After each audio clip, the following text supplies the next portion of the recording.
Hello and welcome to Crispberry Kitchen. So today we're going to make temple style laddus. There is one special ingredient they add to these laddus to get that special taste. I'm going to be showing you that plus some tips and tricks for making perfect laddus. So watch the video till the end and let's go. Here I have 1 cup of gram flour, which is also called besan or kadala maavu. Now we will sieve it. This step is very important to break any kind of lumps found in the flour, because only then we will get perfect boondis. I add a pinch of baking powder to this before sieving. Just a pinch will do.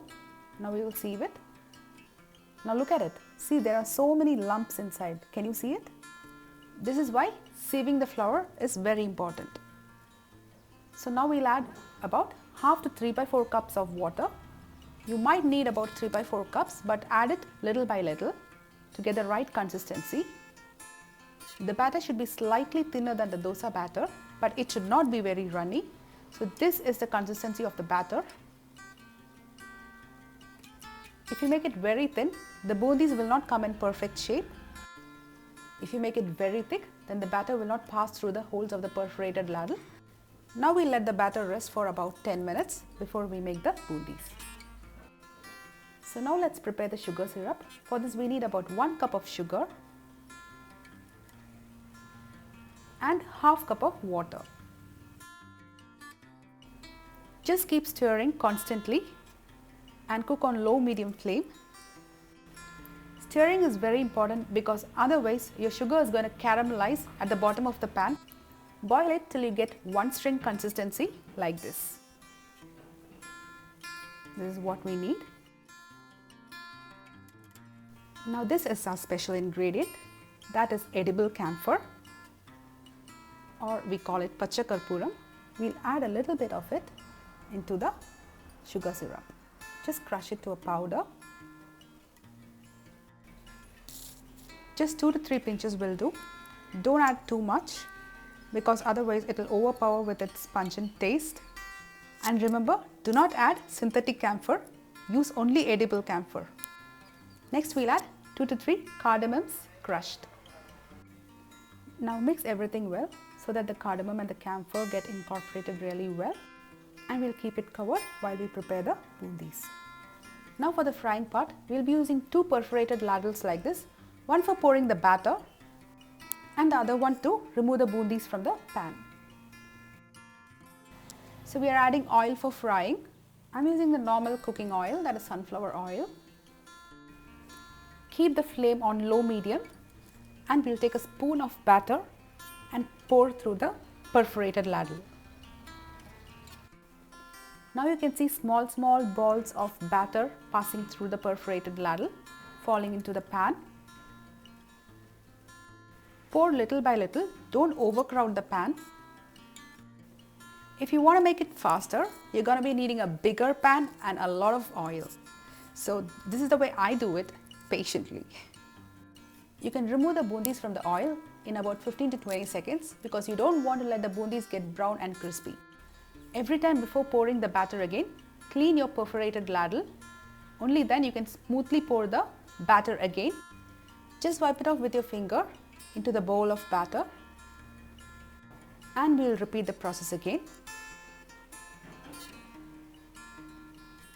Don't tap the ladle.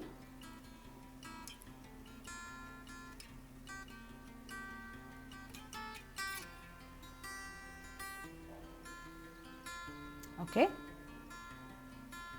so now in about 15-20 seconds, we'll remove the bundis from the pan.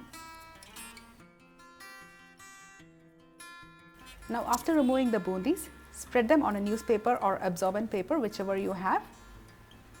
So it will absorb all the oil. And as I told you, cleaning the ladle after each batch is very important. And also remember not to overcook the bundis. We don't want to get them brown and crispy.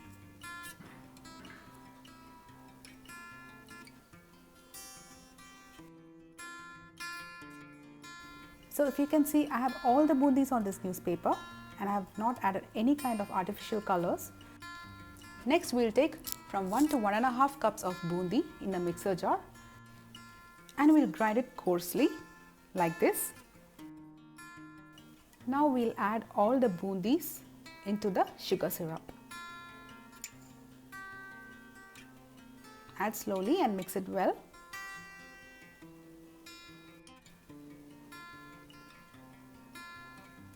And now the powdered boondis. Just warm up the syrup slightly before adding the boondis. This will help the boondis absorb the sugar syrup really well. Now after mixing, we let it rest for about 20 to 30 minutes before we roll the laddus. Now after 20 minutes, we'll add about 2 spoons of ghee and mix it really well. You can also add cashew nuts and raisins fried in ghee. But however, I like to have plain laddus. I somehow don't like biting into raisins at all.